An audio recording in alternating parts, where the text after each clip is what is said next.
Hello, all you beautiful people in Webtown, and welcome to an Indie Wednesday here on Crypto Comics.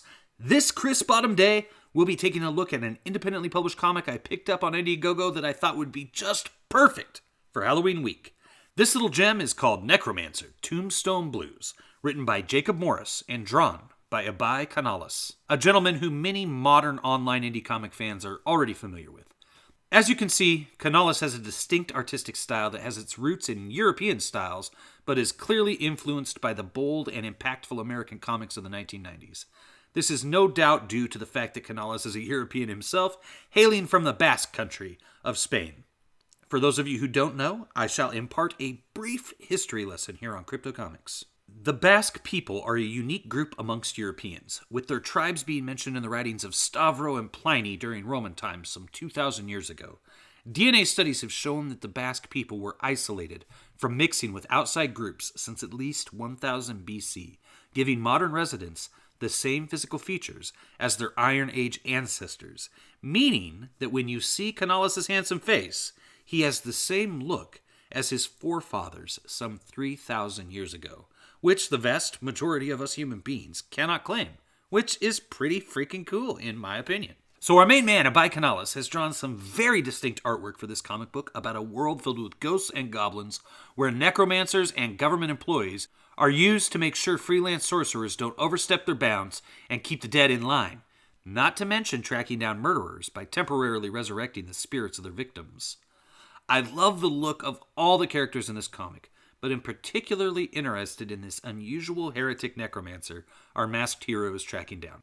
I don't know if the character was written to look this way or if the prominent proboscis was Canales' idea, but it is a stroke of brilliance that you simply would not get from an American artist. The heretic necromancer's visual look clearly spills over into a style more akin to French comics, which I find works extremely well, as it makes the villain almost grotesque in his nature. The only American comic book villains who approach this same bizarre fill are the Mole Man and the Puppet Master, both from Marvel's Fantastic Four. Like the heretic necromancer drawn by Canales, Mole Man and Puppet Master are the antithesis of physical threats. There is nothing visually dangerous about them in any way, which makes them even more interesting as villains.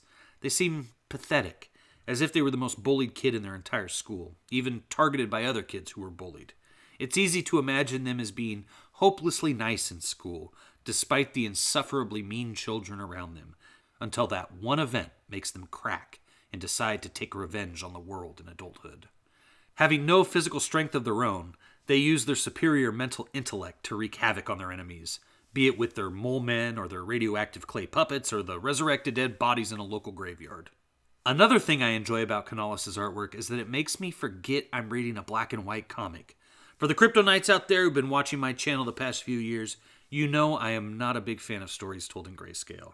Necromancer Tombstone Blues is the exception.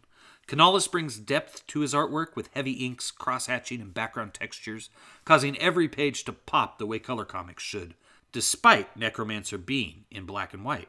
When it comes to my complaints about Necromancer Tombstone Blues, they're far and few between. Number 1. The host of fonts used in lettering the dialogue, which was clearly an attempt to make each character more unique, it didn't work. In fact, it distracted me from the story while I tried to figure out what some of the letters were. I've seen this attempted in other indie comics with the same negative effect, though I've also seen it done right in some Image comics from Rob Liefeld back in the 90s, or more recently in the review for Guardians of Urloth Volume 1. It seems best when it's few and far between. For example, using a blocky font for a robot character can work, like we saw in the Savage Sasquatch a few reviews back. Another is swapping a white background in the dialogue bubble for a black background when it's a major villain like, say, Mr. Sinister, being revealed to readers gradually over a few issues. Personally, I'd suggest changing the shape of the dialogue bubble itself, rather than trying to use a different font for each character. Make the bubble square if it's a robot talking, or check out the crazy stuff Ethan Van Sciver does with Cyberfrog in that series. That's a great example of a wild dialogue bubble that works really well and doesn't slow the reader down. My second complaint about Necromancer Tombstone Blues is that it is sorely lacking in world building. I do not understand the world this is occurring in. Is it an alternate Earth? A secret world existing alongside our own normal world? An entirely different planet? A bit more narrative exposition in the beginning would have been helpful to better understand exactly what this world is and who all these characters are, especially since it involves what read like government agencies comprised, at least partially, of storybook and fairy tale creatures. Now let me be clear, this does not mean that I don't want more of this world. To the contrary, I do. I would like to know more about it. I know that Jakob attempted another Indiegogo campaign for the second volume of Necromancer, which was not successfully funded, despite being in color. In the update section of that campaign, he has vowed to carry on and complete Volume 2, regardless of the funding goal not being met. With Ibai Canales handling the art chores for a second time, I am sure it will find an audience eventually. If you'd like a copy of Necromancer Tombstone Blues, check it out on indieplanet.com. INDY planet.com. As for me, your boy Crypto, will be back with more Halloween treats as we get closer to the spookiest day of the year. Until then, check out my latest short novel, perfect for this spooktacular time of year. It's Megawatt versus the Vampires of the Sun, available now on Amazon and alongside all my other books at enterthelostlibrary.com. On your way out, smack that thumbs up. If you're new, subscribe. Hit that bell, and somewhere in Romania, a vampire will be staked straight through the heart. And then come right back here to Crypto Comics, because we're just going to keep it going all Halloween week, baby. Woo! Let me rephrase that and do it like the nature ghost, Ric Flair. Boo!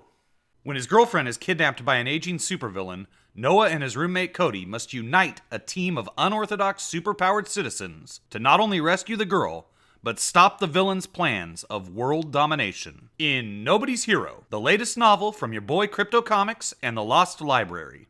Available right now in digital and print form on Amazon.com.